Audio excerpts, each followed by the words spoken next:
Assalamualaikum warahmatullahi wabarakatuh. Selamat sore sahabat sastra. Saya Marcelia Mawarda. Saya Verisa Dwi Amalia. Kembali lagi di acara Suara Kata, tempat kita menggali makna di balik karya-karya besar Indonesia. Hari ini kita akan berbincang dengan seorang sastrawan legendaris. Selamat datang Mas Rendra. Baik, selamat pagi. Terima kasih sudah mengundang saya. Senang sekali saya bisa berbagi cerita tentang karya dan kehidupan. Dan tentunya sudah hadir pula juga bersama kita beberapa kritikus sastra muda yang siap mengulas karya-karya beliau, yaitu Saudari Nisa, Saudari Elisa, dan juga Saudari Julia. Selamat datang.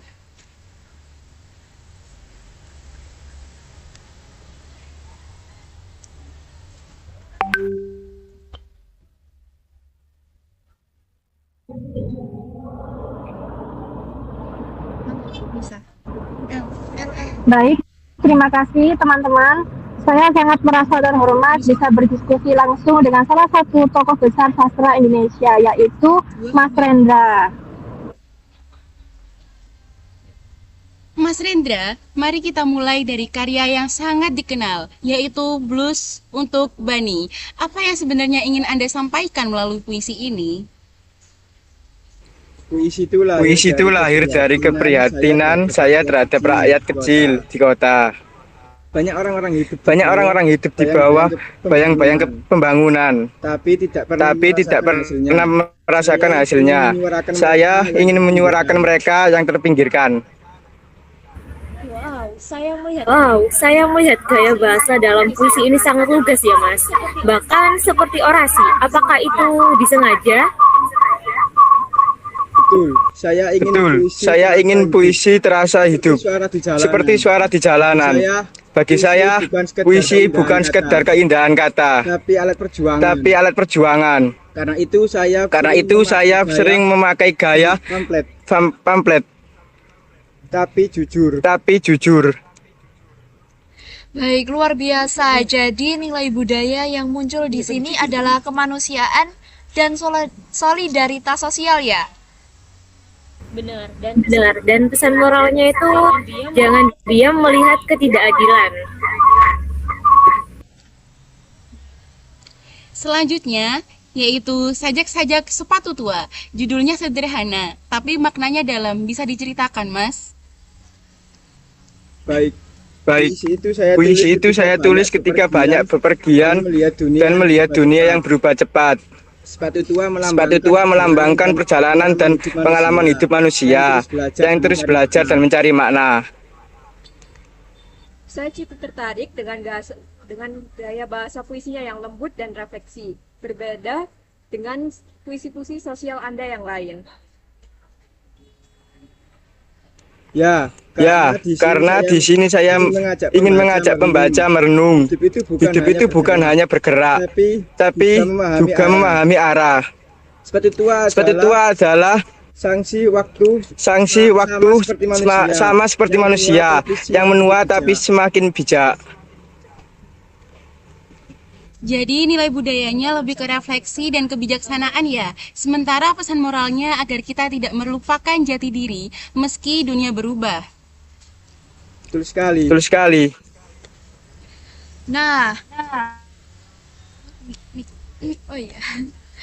Nah, karya terakhir yang juga terkenal adalah kisah perjuangan suku Naga. Bisa diceritakan nih latar belakangnya, Mas? Karya ini lahir dari simbol perjuangan rakyat adat melawan keserakahan. Suku Naga saya ciptakan untuk menggambarkan masyarakat yang mempertahankan alam dan budaya mereka dari kekuasaan yang ingin menguasai segalanya.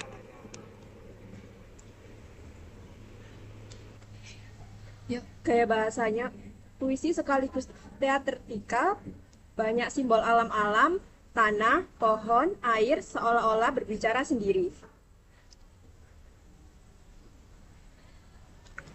Karena bagi saya alam adalah bagian dari manusia. Kalau kita merusaknya, kita juga sedang menghancurkan diri sendiri.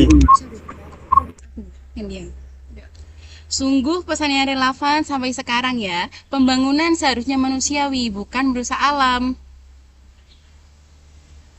Julian.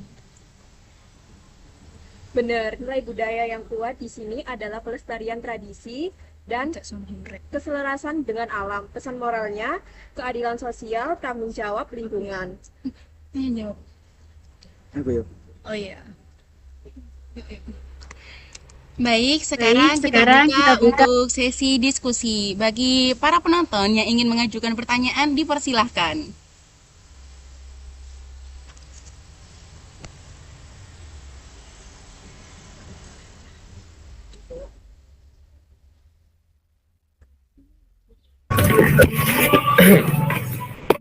Oke, baik. Saya di sini Alvin Raimata Widyatama ingin bertanya. Dalam infografis disebutkan bahwa tema karya blues untuk Bani adalah tentang ketimpangan sosial dan kehidupan rakyat miskin kota yang diabaikan. Namun, apakah menurut kalian W.S. Rendra benar-benar menyuarakan penderitaan rakyat secara objektif atau justru menggunakan penderitaan itu sendiri sebagai simbol perlawanan politiknya sendiri? Sekian dari saya. Kami melihat Rendra bukan sekedar memanfaatkan penderitaan rakyat, tetapi menempatkan dirinya sebagai jembatan suara mereka. Ia menulis dengan empati, bukan sekedar simbol politik. Kritiknya lahir dari kepedulian terhadap realitas sosial Indonesia pada masa itu.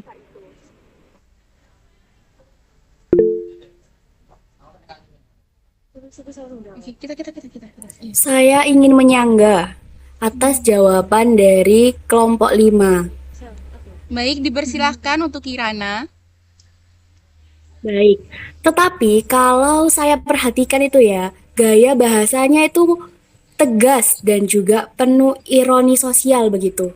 Bukankah itu justru menandakan adanya keperpihakan yang kuat, bahkan cenderung politis? Apakah karya sastra itu seharusnya berpihak? Bagaimana menurut kelompok 5? Halo, apakah suara saya terdengar? Sudah terdengar. Izin menjawab. Sastra itu emang nggak bisa sepenuhnya netral. Justru keberpihakan pada kemanusiaan itulah yang membuat karya Mas Rendra hidup. Ia tidak berpihak pada partai atau ideologi, tetapi pada nilai kemanusiaan universal dan itu sah dalam dunia sastra. Terima kasih. Pertanyaan selanjutnya. Iki yo. Kamu tanya ke Kirana. Baik, terima kasih jawabannya. Baik, apakah dari saudari Kirana sudah dapat menerima jawaban dari saudari Elisa tadi? Sudah dapat diterima. Terima kasih. Baik, apakah ada pertanyaan lagi teman-teman? Baik, izinkan saya bertanya kembali kepada kelompok 5. Dalam sajak-sajak sepatu tua, kalian menyebut tema utamanya adalah refleksi diri dan keterasingan manusia modern. Apakah refleksi yang dimaksud hanya bersifat personal atau juga merupakan kritik terhadap budaya modern yang kehilangan makna spiritualnya? Terima kasih. Saya ingin menjawab refleksi itu ganda. Personal sekaligus sosial. Saya menyoroti keterasingan manusia di tengah modernisasi yang materialistis sambil mengajak pembaca kembali menemukan spiritualis dan nilai budaya lokal.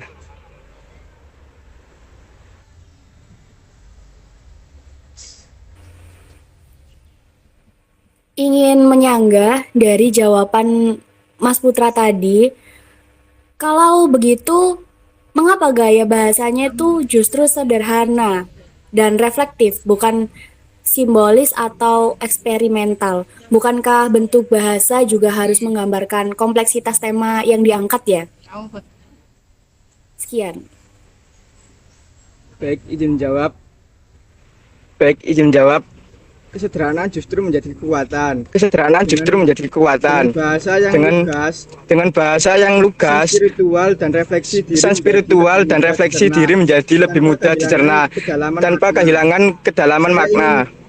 Saya ingin karyanya bisa dipahami oleh semua lapisan masyarakat, bukan hanya kalangan akademik.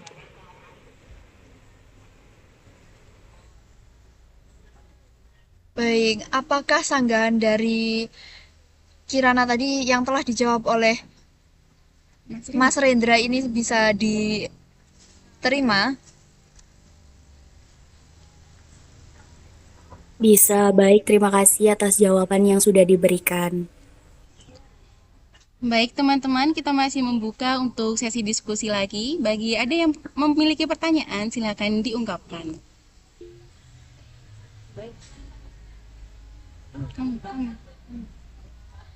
Baik, kepada Saudari Freyrira dipersilahkan untuk bertanya.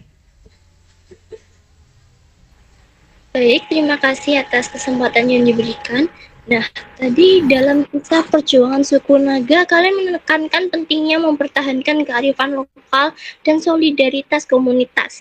Tapi bagaimana kita menafsirkan pesan itu dalam konteks masyarakat modern yang serba global dan digital ini? Terima kasih.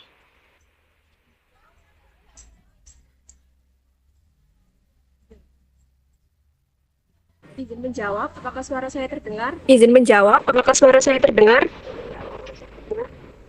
Pesan itu tetap relevan. Pesan itu tetap relevan. Justru di era globalisasi, kita perlu menjaga identitas dan nilai lokal agar tidak tergerus. Suku Naga menjadi simbol resistensi terhadap arus global yang homogen. Baik, izin menyanggah. Namun, bukankah mempertahankan tradisi juga bisa menghambat kemajuan jika dilakukan tanpa kritis?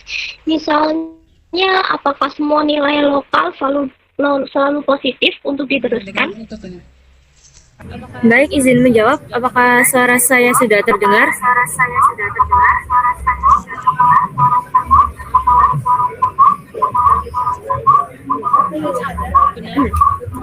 Benar. Tidak semua nilai lokal itu harus dipertahankan mentah-mentah. Mas Rendra sendiri tidak romantis terhadap tradisi, melainkan selektif mengajak kita memilah mana yang selaras dengan kemanusiaan dan mana yang harus ditinggalkan. Beliau menekankan keseimbangan, bukan penolakan terhadap perubahan. Terima kasih. Apakah bisa dipahami? Bisa, terima kasih. Baik, terima kasih banyak untuk yang sudah bertanya, tapi sesi diskusi sudah kami tutup. Terima kasih banyak juga kepada Mas Rendra dan juga para kritikus muda, yaitu Saudari Elisa, Saudari Julia, dan juga Saudari Anissa, yang telah memberikan ilmu yang sangat luar biasa kepada kami semua. Dan juga atas obrolan yang sangat menginspirasi. Dari Blues untuk Bani, kita belajar tentang kemanusiaan. Dari Sepatu Tua, kita belajar introspeksi. Dan dari Suku Naga, kita belajar mencintai alam dan keadilan. Sastra akan selalu hidup kalau kita mau mendengarkan suara rakyat di baliknya. Dan tugas kita sebagai pembaca adalah menafsirkan, bukan sekedar membaca. Luar biasa, demikian talk show hari ini. Sampai jumpa di Suara Kata berikutnya. Salam sastra.